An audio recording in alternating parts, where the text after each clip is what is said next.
বন্ধুরা, এই মানুষটাকে নিয়ে প্রচুর পরিমাণে টল করা হচ্ছে। কি জানো নাম? অ্যাডলফ খান।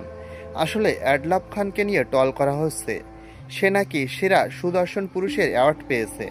আসলে এই লোকটা যদি সেরা সুদর্শন পুরুষের অ্যাওয়ার্ড পায়, তাহলে বাংলাদেশের যে নায়কগুলো তারা কোথায় যাবে? ধরুন শাকিব খান, তাহলে শাকিব খান কেন এই অ্যাওয়ার্ডটা পেল না? আসলে সে কি সেরা সুদর্শন পুরুষের অ্যাওয়ার্ড পেয়েছে, নাকি একটা কথা আছে না, হুজোকে বাঙালি? কেউ একজন এটা লিখে পোস্ট করেছে, আর তখনই অন্যরা এটাকে নিয়ে টল করা শুরু করেছে।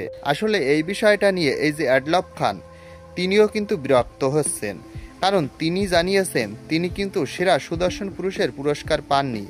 তিনি যে পুরস্কার পেয়েছেন, তিনি আছে ফ্যাশন ডিরেক্টর অ্যাওয়ার্ডের থেকে একটি পুরস্কার পেয়েছেন। তিনি একজন ডিরেক্টর হিসেবে এ পুরস্কারটা পেয়েছেন। তো আপনাদেরকে বলি, যারা বড় বড় ব্লগার আছে তারাও দেখছি একে নিয়ে টল করছে। আসলে বিষয়টা ভেবে তারপর টল করুন, আসলে মানুষটাও কিন্তু বিরক্ত হচ্ছে। ধন্যবাদ।